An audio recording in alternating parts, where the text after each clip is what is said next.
It's v.h.s.x. What do you mean? Alright guys, we're back. We're playing some more Ghostface on the Wreckers Yard, Auto Haven. And we got ourselves Play With Your Food Nemesis combination once again. Just trying to put more time in to try to learn this combination because it is a quite strong one. Now we're getting some pretty decent stalking in very early, and that is the ideal situation. Now, my only issue with playing this character currently is just trying to be able to actually get the lead and actually be able to stalk. Now, from what I'm kind of seeing, I think it's because of the fact that I'm like moving my left stick when I'm like stalking, and that honestly is gonna what the fuck? I didn't get that. I'm moving my left stick while I'm trying to get the stalk in, so that kind of like shifts the prompt or whatever. So as you know, classic survivors celebrating things that don't need to be celebrated. You know, they get lucky once and then they lose their minds. So we're just gonna get the free hit on Steve. Doesn't matter. Ideally, we're trying to get one of them to become the obsession, or we can get it down off of this, or maybe a couple pallets. We're gonna go around the inside here to push him toward the window. We're gonna activate the shroud there to throw him off. He just completely holds W. So we should be able to, you know, he does just somehow make it back to that window again, which is really annoying, but we're gonna go ahead, yep, hold W. You know, a lot of survivors, like, you know, that I end up going up against are very boring. They're just gonna keep holding forward and running away instead of actually trying to engage with the tile. But with that being said, what you do in that situation, just mark them, you know, get them stalked up, because they're just gonna keep running forward and running away. They're not actually going to try to actually loop, so can't really get resources that quickly off of them. Now, he's kind of the only one I can really reach at the moment, so we're going to go for him. He shouldn't be able to make anything else. And we do get the knockdown. I was very close because he almost got the stalk there. And then play very fast. We're trying to get into a chase with him. Use that stalk. Oh, wow. Use that token to try to allow me to like speed up a little bit more. Use some of the rest of that to stalk a little bit more on the Steve. And it seems like the Gabriel also wants to stay there. We do end up accidentally stalking them, but we also get a pretty strong speed boost. So wherever he thinks he's going, we're going to use that speed boost now to apply it to Gabriel so he doesn't really make anything else. And that'll give me jolt on 2 generators. And this, because we want them to try to use to try to go for the generator again, and that'll allow me to get more stalking because they're going to have to stop and actually go for the gen. This one has deliverance, you know, he's getting cocky, losing his mind, it's fine. I'm going to try to see if I can mind game this pallet off of him. He's just going to have to drop it at some point. He doesn't have a choice, but I just don't end up getting the swing there, so he just loses his mind, thinking he did something crazy. Then he just runs into me with Dead Hard, of course he does, you know, I wasn't really concentrating. And just don't do what I did, you know what I'm saying? But I was able to get 2 pallets off of this, and he went for the blind, so that means I can use that to back up and get me another token. But we can also just continue to follow him, considering he decided to vault directly into me. So we'll get more jolt value on some more gens. Now, it's not a great situation to be in, right? Now, they did run back to this gen, that's fine. We're going to use that. We're going to try to activate our shroud here to see if they go for the save. Because they're going to have to go for the save. They don't really have a choice because they love being altruistic in this lobby. You can just tell. They're going for body blocks. They're going for saves within seconds. You know what I'm saying? Like, they're going out of their way to deliberately be super altruistic. So I'm going to use that to my advantage here. We already know someone's going to close in for the save, and that's exactly what we want. Now we have about the 10%. What's the 10% movement speed? We're going to ignore him for now because we do want to get... Yeah, we want to switch the obsession, which is exactly what I wanted to do, and get a strong pallet out of the way. He goes for the blind. Now, for some reason, because of the fact that the Gabriel just started flying in to go blind, it actually switched right back to Gabriel. So we just hit him. We're going to activate the shroud. We see them running into the shack instead of actually trying to heal. The Ace, as you see, is already going for a body block. So we're dealing with like either a 4-man or just a bunch of randoms that really are just in love with each other. So there we go. Now we can switch the obsession. Or no, we didn't switch actually. We managed to use that again. But we weren't in chase, so we didn't actually get the token. So they're instantly healing, they're instantly doing gens, you know what I'm saying? There's like, but you know, the fight isn't over yet, you know what I'm saying? Because We're gonna mind game this. We're gonna try to go over here to stop them on this gen. Use that token, and then we can use that to go get a hit on that guy. Let's try to, you know, get a hold on to the game here. Now we do have a somewhat of a 3-gen. They're not too far, and then fucking Dwight, complete moron. We were just able to knock him down.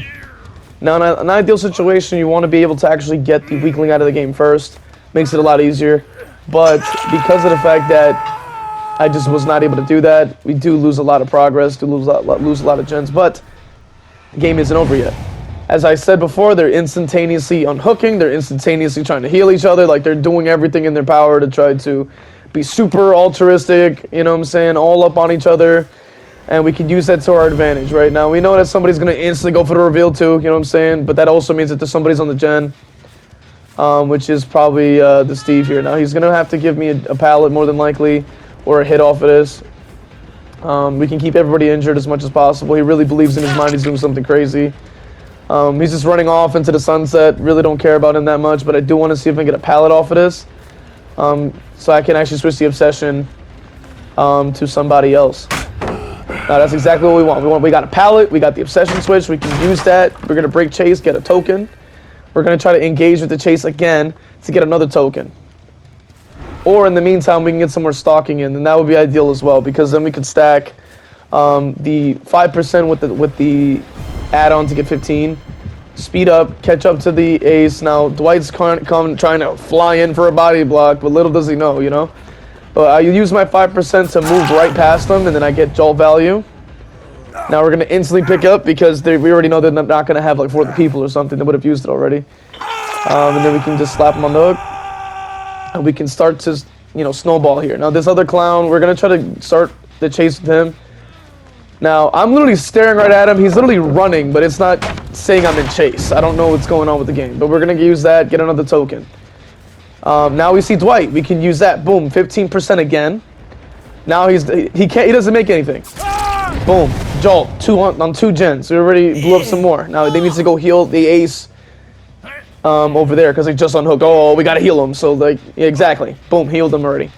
That gives me. They're not on the gen for that amount of time. Boom, I'm back on another hook. He's on second state. Now we can use that. This gen is still regressing. That means the gen in the back has been touched. They just instantaneously unhooked the Dwight. I can use this, right? Because now Steve is getting all cocky. He's like, oh, yeah, I'm gonna do this gen. I'm gonna run away. I'm gonna lead him away from the gen. I'm like, it's not gonna work that way. We go ahead and kick that, let it regress in the meantime. He's gonna try to rotate back around, or he's gonna camp there. He has a decision to make. If he stays here, I can get another token and use that to apply to the rest of his team. Now, as you can see, somebody's gonna close in for the gen. I already knew that was coming. We're gonna use that to our advantage.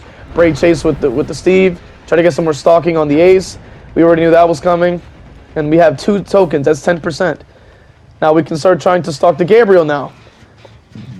And that's the one thing about Ghostface that is pretty cool, is the fact that you can snowball off of this, right? So now Gabriel's 99, the ace is 99, the Steve is like literally 1 shot right now, and also about 80%, so depending on how it goes. I want to get into chase with him, use that, get 3 tokens, that's 15% extra speed. So then we can use that, right? And then once our add-on, our power charges, we can get the add-on. That's another 10%. So we're gonna keep following him, right? I'm gonna go toward this guy over here, this Gabriel. He doesn't know what's going on. He runs into me like a clown. We knock him down. Add some more jolts, and then we can go ahead and save at least 2 more tokens for the rest of them. That's jolts on those 2 gens that they were really working on. He's out the game already. We're doing solid right now. His gen is about 80%. We see the blood trail, so you know that he's going to be pretty close by. If we knock him down, that's more jolt. Then we can go ahead and break this pallet. Now the gen that was about 99 just lost 8%. It's going to regress. The other 2 are either going to have to heal the Steve. They're going to have to do something, which is most likely going to be to heal him because they're not very smart, these people. So now that guy's dead. All this instant unhooking nonsense just got the team killed. Now, I marked up the ace. I'm using that speed boost. We're going to cut him off on this side. Could I go from that right side? He has no options here. I'm moving at an extra 5% right now. So if he decides to go for the pallet, you know, he doesn't. He just holds W because they don't actually want to engage with the map. And then the Steve is also behind me trying to reveal. We can use that. We'll stalk him. Use that speed boost again. It brings us up to 15%. And then we'll use that to gain more tokens, right? Because now we got 2. We're going to follow him again. Now the ace has to touch a gen. He's the only one that could do the gen. We want to get into the chase again right during the cooldown. Then we back up. We run away. Oh, I'm out of here. Get our three stacks. Now, because we got 3 stacks, we can use this to our advantage. We're going to be able to run over to where the ace is, probably mark him again, and then we'll be moving at the maximum speed where he literally cannot get away, as you can see. And he was still one shot. He was still one shot. He had one, like maybe 3 seconds left of that one shot, and he's done. It's over for him.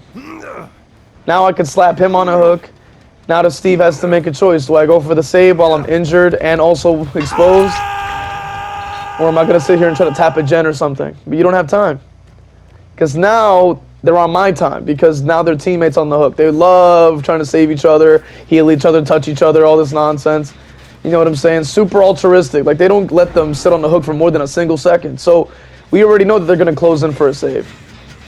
I'm going to kick this gen in the meantime. Get me some extra points. Now this one gives up because he's like, oh, I'm going to give him hatch. No, you're not.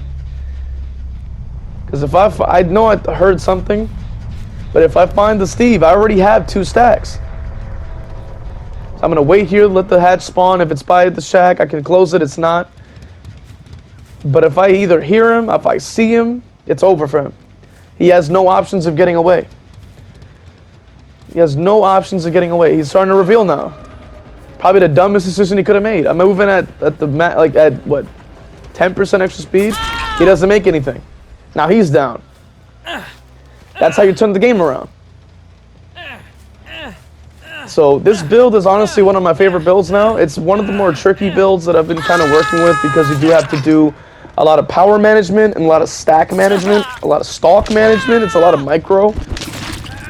It's a lot of micromanagement because you have to keep in mind your cooldown. You have to keep in mind who's stalked. You got to keep in mind who's the obsession and when to switch the obsession and stuff like that. But once you get the hang of it, it really just completely changes the Ghostface to be so much stronger.